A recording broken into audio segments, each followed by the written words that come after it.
The conflict between Ukraine and Russia continues. Tensions have escalated recently.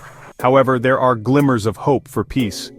Former US President Donald Trump and Ukrainian President Volodymyr Zelensky recently spoke on the phone. The conversation was described as very good and frank. Both leaders agreed on steps to work towards a ceasefire. As a show of good faith, Ukraine agreed to temporarily halt strikes. This pause targets Russian energy and infrastructure. It could expand to include the Black Sea. Eventually, a full ceasefire is the goal. During their call, Trump suggested the US could take ownership of Ukrainian electrical supply and nuclear power plants. Understandably, this suggestion has sparked controversy. Zelensky has since clarified that all Ukrainian nuclear power plants belong to Ukraine. This includes the Zaporizhzhia facility. This issue highlights the complex challenges in negotiating peace. Despite this, the Trump-Zelensky call also addressed critical humanitarian concerns. The two leaders discussed the plight of abducted children. They also talked about the treatment of prisoners of war and the situation in the Kursk region. The conversation ended on a hopeful note, with further talks planned between the US and Russia and Saudi Arabia. Saudi Arabia is preparing to host separate meetings next week. Ukrainian, Russian, and US officials will attend.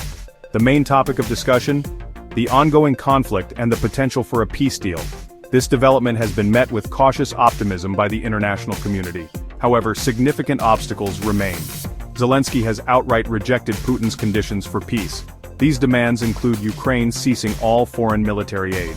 Putin also wants Ukraine to end its mobilization efforts. Finally, Russia wants its security interests considered. Zelensky has stated that taking Ukraine's NATO membership off the table is a non-starter. He sees it as a gift to Russia. This stance highlights the deep mistrust between the two sides. It also underscores the challenges in finding a compromise. The international community is watching these developments closely. The EU in particular has been a staunch supporter of Ukraine. Zelensky recently requested €5 billion from the EU. He wants to bolster Ukraine's artillery capabilities. He also stressed the importance of EU involvement in peace talks. In a show of solidarity, all EU leaders, with the exception of Hungary's Viktor Orban, voted to continue supporting Ukraine. They are committed to upholding Ukraine's independence and bolstering its military capacity. This unwavering support sends a strong message to Russia. Meanwhile, the UK is spearheading discussions on a post-ceasefire reassurance force for Ukraine.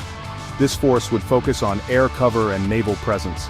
Its primary objective is to deter Russia from violating any peace agreement. The UK's initiative demonstrates the proactive approach taken by some countries in ensuring lasting peace. Despite these glimmers of hope, the situation on the ground remains tense. A recent Russian drone attack on Odessa injured at least 3 people, including a young girl. The attack also damaged civilian infrastructure, including a residential high-rise, a shopping center, and various shops. These attacks underscore the human cost of the conflict. They emphasize the urgent need for a peaceful resolution. While the road to peace is fraught with obstacles, the recent developments offer a glimmer of hope. The upcoming talks in Saudi Arabia will be crucial.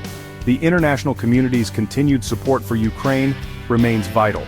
The hope is that dialogue, diplomacy, and a shared desire for peace will ultimately prevail. Only time will tell if these hopes will be realized.